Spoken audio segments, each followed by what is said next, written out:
আমার নাম সুমাইয়া, বয়স ২৫।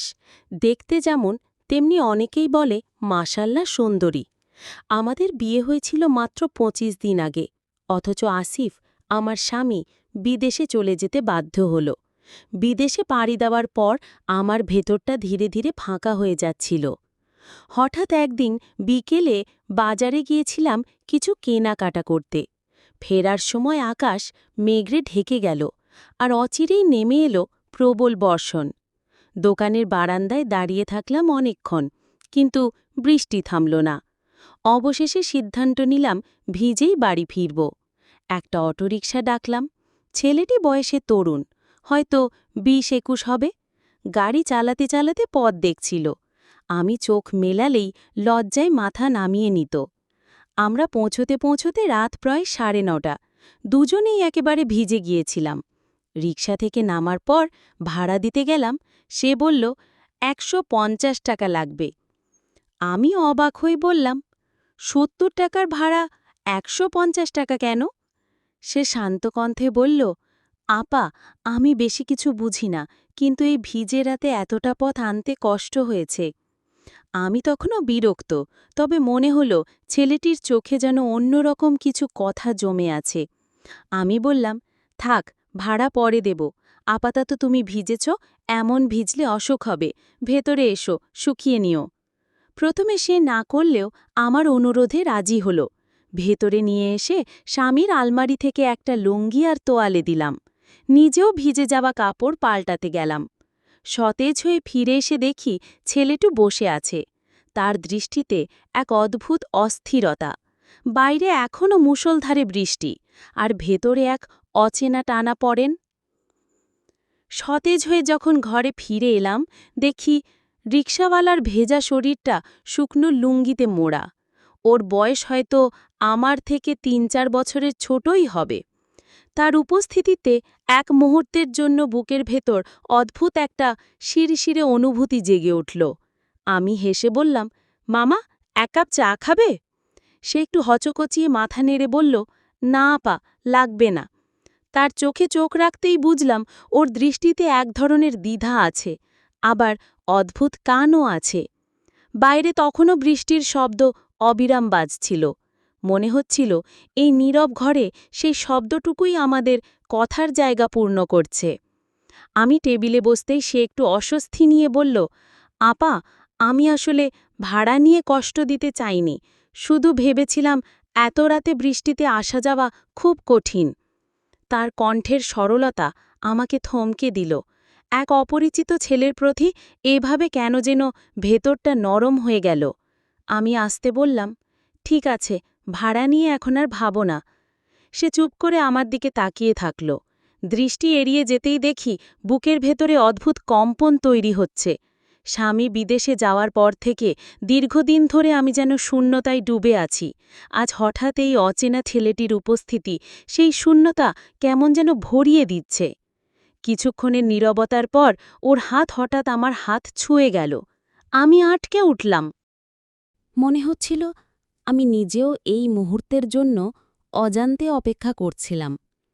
সে ফিসফিস করে বলল, আপা, আপনার হাসিটা খুব সুন্দর। আমার বুকের ভেতর ধুকপুকানির শব্দ যেন কানে বাজতে লাগল। বাইরে ঝরতে থাকা বৃষ্টির মতো ভেতরেও জমে থাকা আবেগের বাঁধন ভেঙে যাচ্ছিল ধীরে ধীরে। আমি কিছু বলতে পারলাম না, শুধু অনুভব করলাম আমার চোখ থেকে দৃষ্টি সরাতে পারছে না সে, আর আমি নিজেও ওর দিকে তাকিয়ে রয়েছি নির্বাক। হাতের ওপর হাত রাখার পর যেন দুজনের ভেতরকার নীরবতা আরও গভীর হল। আমি কিছু বলছিলাম না, সেও শুধু আমার দিকে তাকিয়েছিল।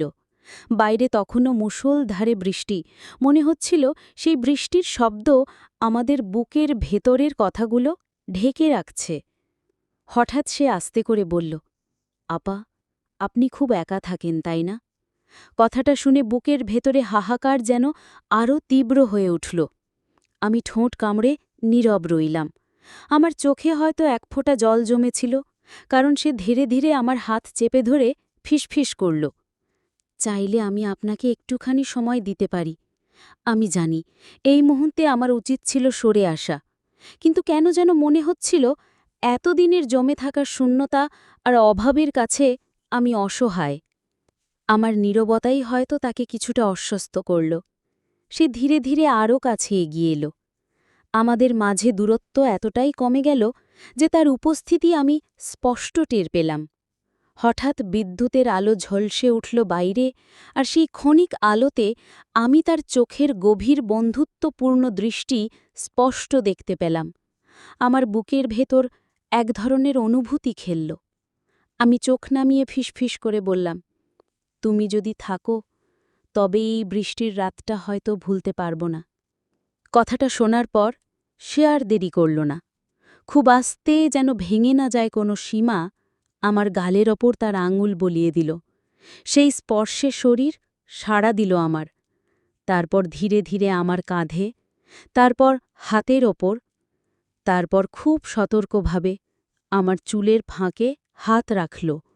আমি চোখ বন্ধ করে শুধু অনুভব করছিলাম সেই অচেনা কিন্তু অদ্ভুত টানাপোড়েনের মুহূর্ত।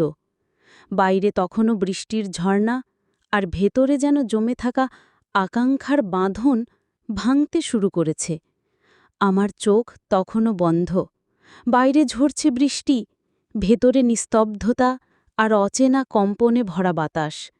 তার স্পর্শে বুক কেঁপে উঠলেও আমি সরে যাইনি, বরং মনে হচ্ছিল এতদিন ধরে জমে থাকা শূন্যতার পাহাড় ভেঙে এই মুহূর্তে আমি একটু স্বস্তি পাচ্ছি। সে আস্তে করে বলল, আপা, চাইলে আমি চলে যেতেই পারি, কিন্তু মনে হয় আপনি চান না আমি যাই। তার কথায় বুকের ভেতর অনুভূতি উঠল।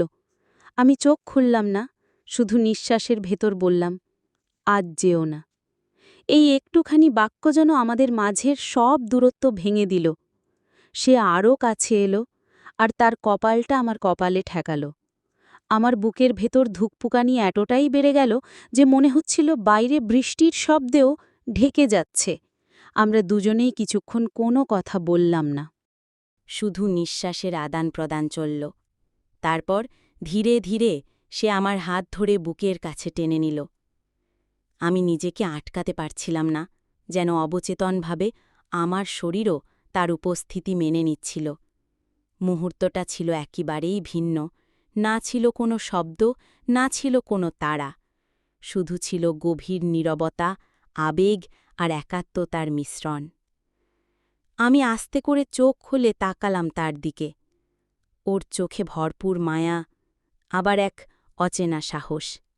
সেই চোখের দৃষ্টি আমাকে অভিভূত করল। আমার ঠোঁট কেঁপে উঠল। আমি ফিসফিস করে বললাম, বৃষ্টির এই রাতটা যেন থেমে না যায়। সে কিছু না বলে শুধু নম্রভাবে মাথা নিচু করল। আমি চোখ বন্ধ করে সেই মুহূর্তটিকে ধরে রাখলাম। মনে হচ্ছিল এই রাতটা আমাদের দুজনকে এক অদ্ভুত বন্ধনে জড়িয়ে রাখল। বাইরে বৃষ্টির শব্দ চলছেই, আর ভেতরে আমাদের দুজনের জীবন যেন নতুন এক অভিজ্ঞতার দিকে এগিয়ে যাচ্ছে। বৃষ্টির রাত পেরিয়ে সকালে যখন চোখ মেললাম, দেখি জানালা দিয়ে রোদের আলো ঘরে ঢুকছে। চারপাশে শান্ত নীরবতা, কিন্তু আমার ভেতরটা অদ্ভুতভাবে আলোড়িত। রিকশাওয়ালা ছেলেটি, যার নাম আমি এখনো জিজ্ঞেসও করিনি, চুপচাপ দরজার কাছে বসে আছে। মনে হলো সারা রাত জেগে থেকেছে। আমার চোখ পড়তেই সে একটু অস্বস্তি নিয়ে উঠে দাঁড়াল। আমি কিছু বলার আগেই সে ফিসফিস করে বলল, আপা, যদি চান আমি চুপচাপ চলে যাই। কথাটা শুনে বুক কেঁপে উঠল। মনে হচ্ছিল আমি চাই না সে যাক, আবার ভয়ও পাচ্ছিলাম আমি কি ভুল পথে পা বাড়ালাম। আমি চুপ করে রইলাম। সে আমার নীরবতা বুঝতে পেরে ধীরে ধীরে দরজার দিকে এগিয়ে গেল। ঠিক তখনই আমি বললাম, একটু দাঁড়াও। সে থেমে আমার দিকে তাকাল। আমি কাঁপা কণ্ঠে বললাম, তুমি কি জানো আমি কারো স্ত্রী? তার চোখ নামিয়ে নিল, আস্তে বলল, হ্যাঁ আপা, জানি। তবুও মনে হলো আপনার ভেতরে অনেক শূন্যতা আছে, আমি সেটা অনুভব করেছি। কথাগুলো শোনার পর বুকটা হালকা হলেও মাথার ভেতর ভীষণ দ্বন্দ্ব চলতে লাগল। স্বামী বিদেশে, আমি একা। এই শূন্যতা সত্যি। কিন্তু তাই বলে কি আমি অন্য কারো সঙ্গ খুঁজব?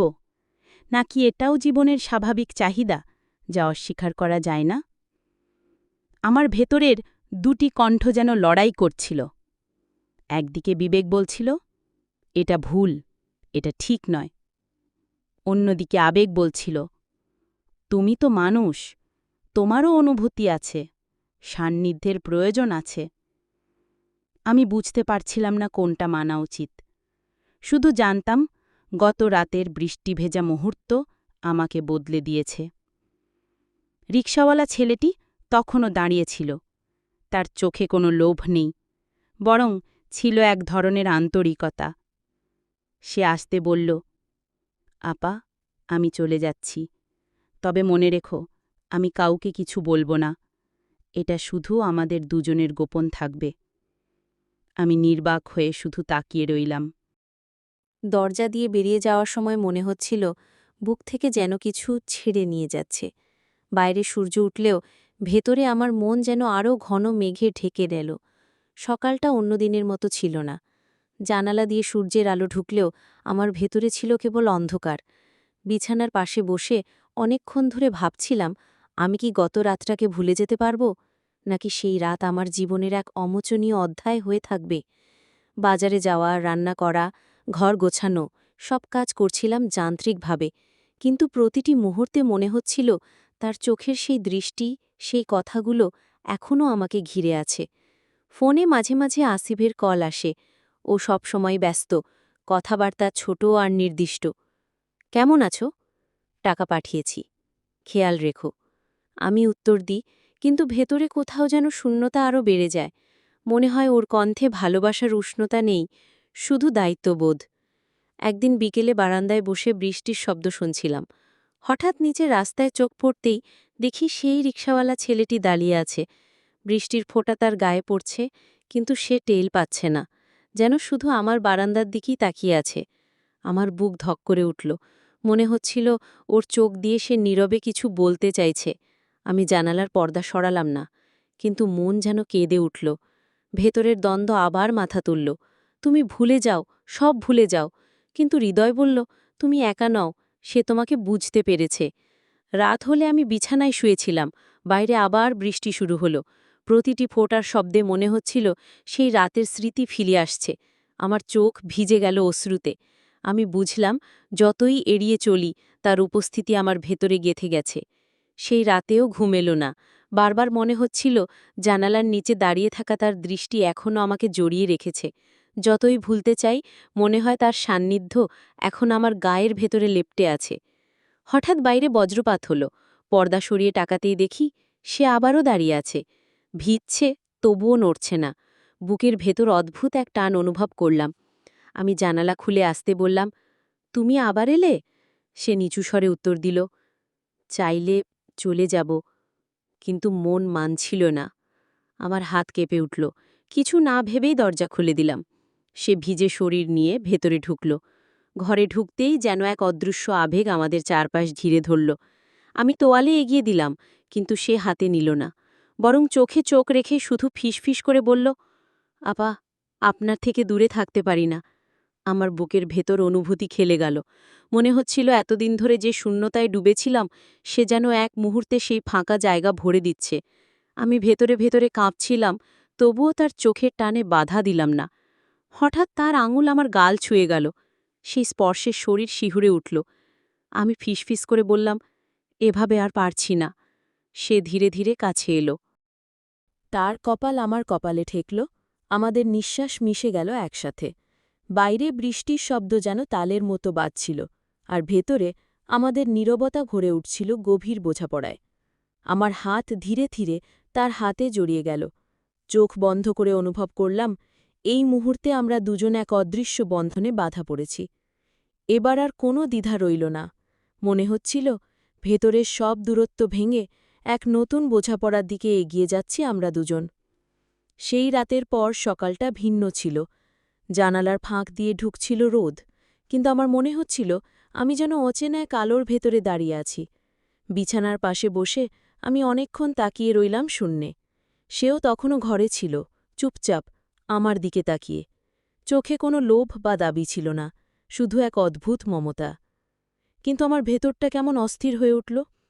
আমি ধীরে বললাম, গতরাত আমাদের জীবনের এক বাঁক, কিন্তু একপর কি হবে জানো? সে কিছুক্ষণ চুপ থেকে বলল, যাই হোক, আমি চাই আপনি সুখী থাকুন। তার এই সরল কথা বুকের ভেতর কাঁপন তুলল, কিন্তু সাথে সাথে তীব্র অপরাধবোধও গ্রাস করল আমাকে। আসিফের মুখ ভেসে উঠল মনে, ওর ব্যস্ততা, ওর অনুপস্থিতি। তবুও ও আমার স্বামী।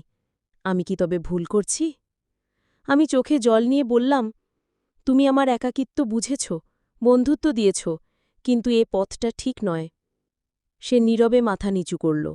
জানালা দিয়ে তখনও বৃষ্টির শেষ ফোঁটা পড়ছিল। মনে হল আমাদের সম্পর্কটাও যেন সেই বৃষ্টির মতো, কিছুক্ষণের জন্যে, তারপর নিস্তব্ধতা। আমি তার হাত ধরলাম, কেঁপে ওঠা কণ্ঠে বললাম, এটা গোপন থাকুক, কিন্তু এখানেই শেষ। আমাদের জীবন আলাদা পথে যাবে। তুমি নতুন স্বপ্ন খুঁজে নাও, আমি আমার ভুল থেকে শিক্ষা নেব। সে কিছু বলেনি, শুধু বিদায়ের আগে আমার দিকে তাকিয়ে মৃদু হাসল। সেই দৃষ্টিতে কোনো অভিমান ছিল না, ছিল কেবল এক নিঃশব্দ মায়া। দরজা বন্ধ হওয়ার পর বুকটা ফাঁকা লাগছিল, তবুও মনে হচ্ছিল আমি এক কঠিন সিদ্ধান্ত নিয়ে ফেলেছি। সেদিন রাতে অনেক ভেবেছিলাম, বুঝলাম একাকিত্ব মানুষকে কত সহজে ভেঙে দেয়, কত কঠিন পথে ঠেলে দেয়। কিন্তু শেষ পর্যন্ত সাহস মানেই নিজের ভেতরে দুর্বলতাকে জয় করা। এই গল্প শুধু সুমাইয়ার নয়, প্রতিটি একাকী মানুষের গল্প। ভালোবাসা, সঙ্গ আর অনুভূতির অভাব মানুষকে ভেতরে ভেতরে ক্ষতবিক্ষত করে। কিন্তু সেই অভাব পূরণ করতে যদি আমরা ভুল পথে হাঁটি, তাহলে ক্ষতি হয় শুধু আমাদেরই নয়, আমাদের পরিবার, সম্পর্ক আর ভবিষ্যতেরও।